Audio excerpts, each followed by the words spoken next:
Sizden gelen mesajlara yer verdik, isteklerinize yer verdik. Programımızın da sonuna yaklaşıyoruz.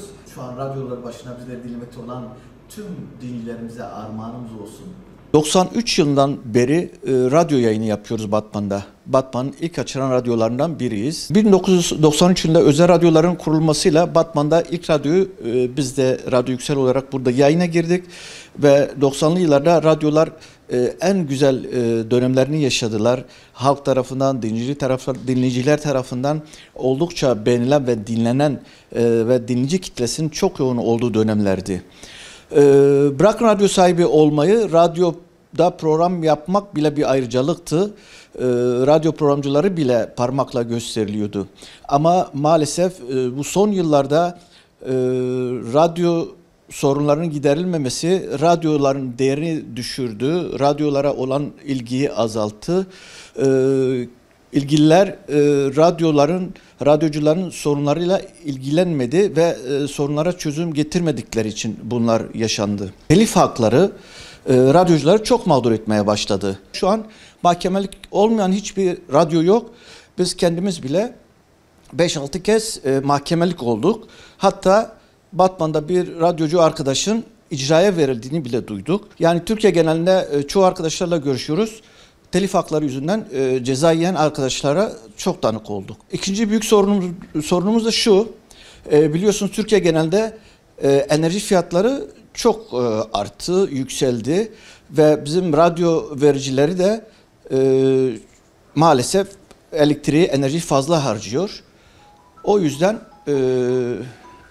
bu da radyocuları sıkıntıya sokan büyük bir gider. Radyocular ayakta kalmakta zorlanıyor maddi olarak vericilerin fazla elektrik harcamasından dolayı. Üçüncü bir konu ise SGK primlerinin yüksek olması. Asgari ücret ve primlerin yüksek olmasından dolayı radyocuların çoğu çalışanlarını çıkarmak zorunda kaldı. Yani artık işin içinden çıkılamıyor. Yerel radyolar özellikle büyük sıkıntılar içindedirler.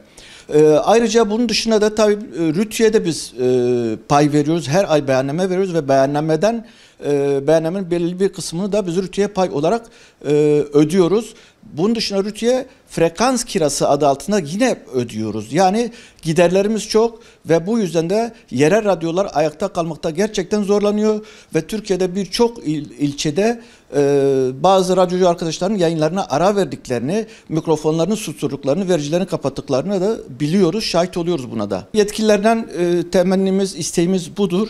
Bu radyocuları zor sıkıntılardan, bu sorunlardan kurtarmalarını istiyoruz. Bu sorunlarımıza çözüm bulmalarını istiyoruz. Ulusal radyolar bir şekilde büyük şehirlerdeki rakam miktarlarının, fiyatlarının yüksek olması ayakta kalmalarını sağlıyor. Ayakta kalabiliyorlar ama yerel ve bölgesel radyolar ayakta kalamıyor. Çünkü radyoların tek geliri reklamdır. Reklam dışında başka hiçbir gelirleri yok. Yani devletin radyolara sağladığı bir katkı yok. Tam tersi radyo televizyon üst kuruluna radyolar para ödüyor. Yani hem frekans kirası adı altında para ödüyoruz hem de her ay kestiğimiz fatura miktarında belirlediğimiz beyanname üzerinden pay ödüyoruz. Bunun için hem esnaflarımızdan radyoları desteklemelerini istiyoruz, reklamlarla destek vermelerini istiyoruz. Hem de devletin de bize ayakta kalabilmemiz için katkı sunmasını istiyoruz. En azından kamu kuruluşlarının tanıtımlarında radyolara da bütçe ayırmalarını istiyoruz. Yerel gazetelerde olduğu gibi yerel radyolara da kamu kuruluşları tanıtımlarında yer verir ve bir bedel ayırabilirler.